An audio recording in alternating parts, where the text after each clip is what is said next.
accessing the institution-based research fund. I know most of us must have been lucky to be part of this IBR sponsorship. I myself, I have been lucky to get one with some of my colleagues. Now, some of us, it might be new, but some of us who have been able to have an access to the sponsorship have gone through the process of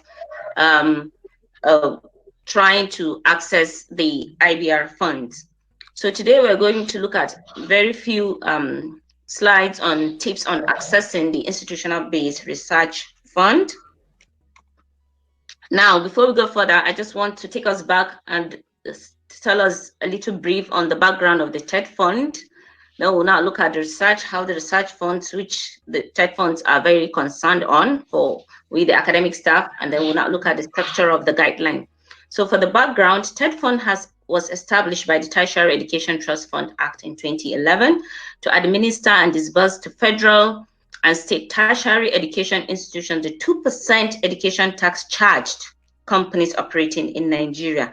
So we get our funds from these taxes that have been charged to companies.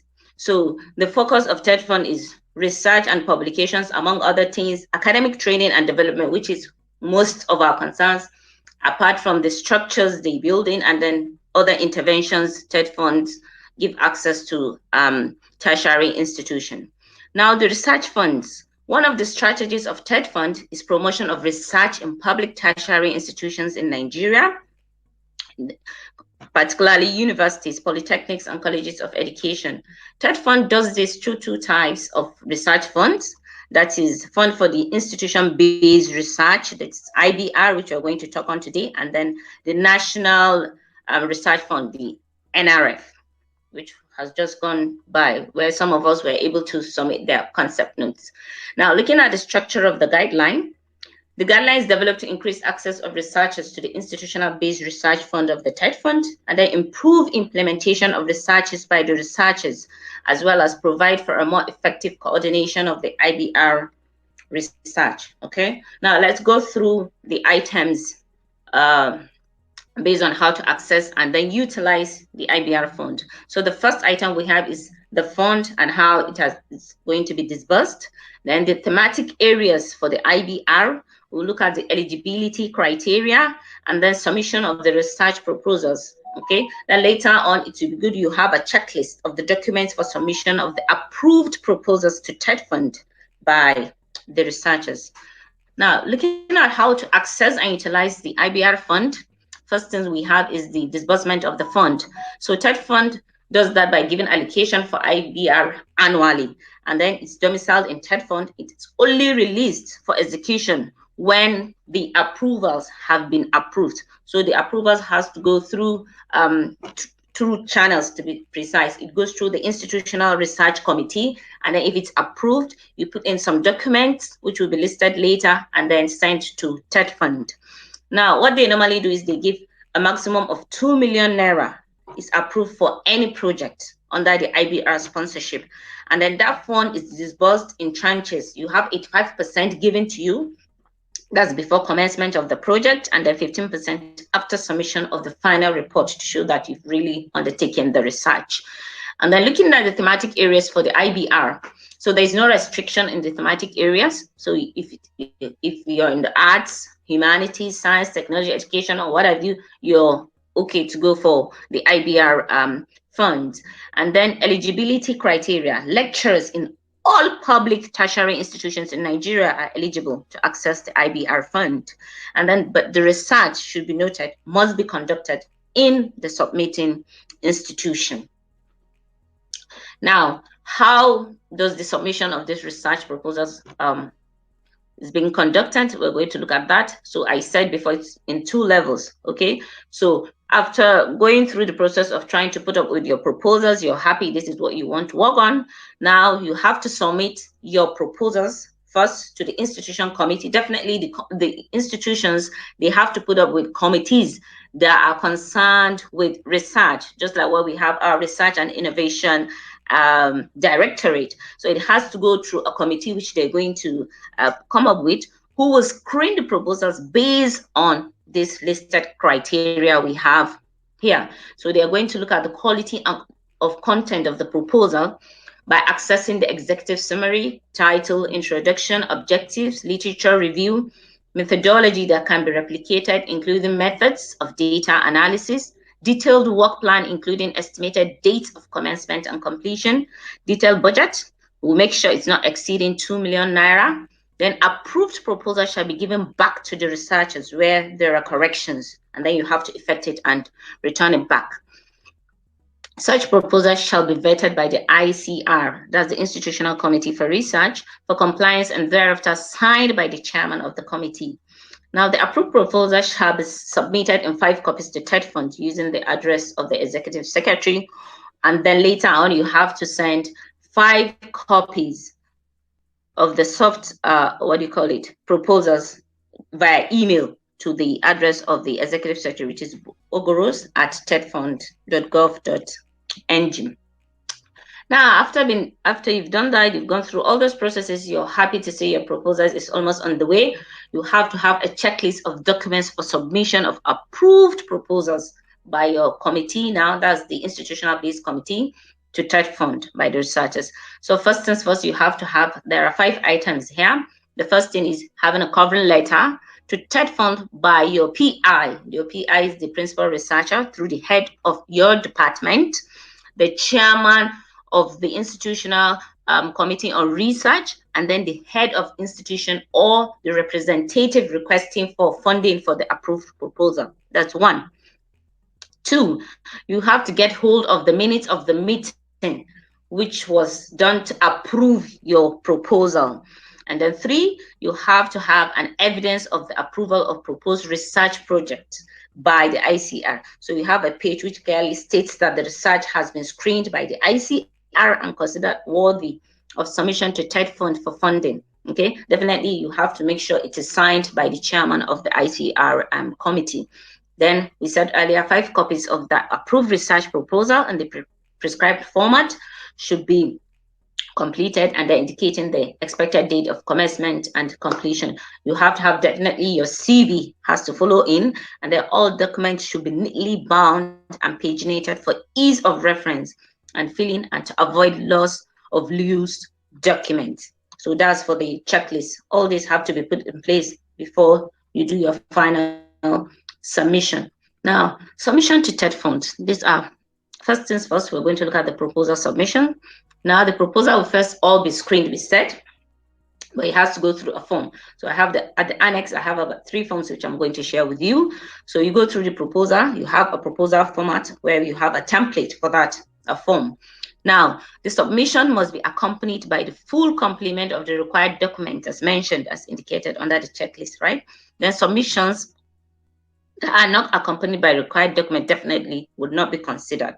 Make sure your funding you're requiring shouldn't be more than the 2 million naira maximum for any of the project. And then the cost of the approved proposals not exceeding the maximum allocation to the institution as well. So this all has to be put in place. Now, we have the submission of reports. We have 2 types of reports that will be submitted after the approval. You have the progress report. Now, depending on the duration of your project, if it's going to be a 3-month project, okay, a progress report must be submitted midway in the period. That's 6 weeks to commencement of the commencement of the project. That's if it's going to be only a 3-month duration project. But if you're going for the 6 months, definitely at 3 months, you should be sending a report showing how far you've gone with into the research. And then if you're having a research that's extended to 1 or 2 years, definitely after 6 months, you put in a progress report. Later on, in the 10 or 16 months, again, you put in a second report into the research. Now, this report with covering letters from the researcher should be submitted to the TETfund through the head of department, and then the chairman of the ICR and the head of institution, which is definitely the vice chancellor or the head of the TETfund committee of that institution. Now you have the final report. Okay, at the completion of the research, definitely you have to give in a report indicating what you've done, how far you've gone, and then the output of your research. For the final report to be accepted by TETfund, it must be submitted by the principal researcher to the Institution Research Committee, your ICR, and then this final report must contain the certification page, which will indicate that the project has been completed by the researchers to the satisfaction of the head of department and the ICR. This will now append their signatures on this page. The researcher will also sign the final report. The submission of the final report shall be accompanied by a covering letter duly signed by the researcher, the head of department, the chairman of the ICR, and the head of institution. As said earlier, 5 copies of the final report also should be bound and submitted to TETfund. So at that, I should think you're done. But this, I have an annex of the template for the research proposal format. So this is what it entails.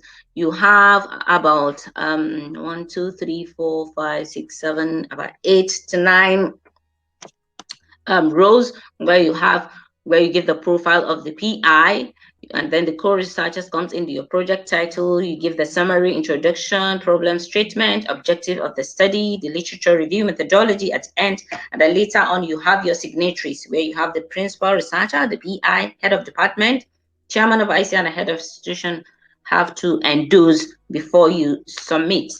And then the next template you have is your progress report template as well. I have a format here also. It's similar to what you have for the proposal template, but a little of modification. Now, the modification here is where you have to have the progress report number, the TETfund reference number, method, period of reporting, title of the research, name of the PI, department, institution, effective date of starting the project, expected date of completion, and then you now have to tell them the grants that have been approved, how you've incurred the expenditure, report of how far you've gone with the work, and then challenges, difficulties, and what you've spent or what you've needed more, whatever the situation is, and then your signatories also will come at the end. Now you have the last template I have here, which is for the final report. Also, it entails everything there, except you have to indicate where the tenure of the project, the total amount approved, as earlier said, and then the amount received. Your final expenditure, you have to give good details, spelling out whatever you have spent, how you spend it, and on what you have spent it. You give the objectives of the project and whether it has been achieved. That's why you carry out the research. And then you now give the summary of the findings. Now, the value added to knowledge, which is very important.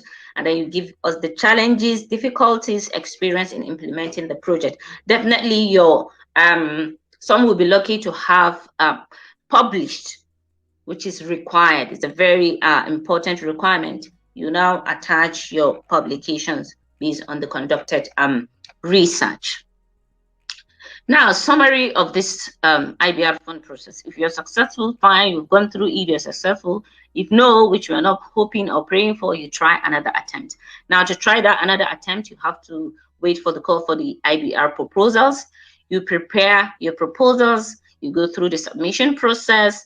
Now it goes through the institutional committee of research. You go through that, vetting it again, and then you go through 2 processes of the submission, okay, the TETfund submission.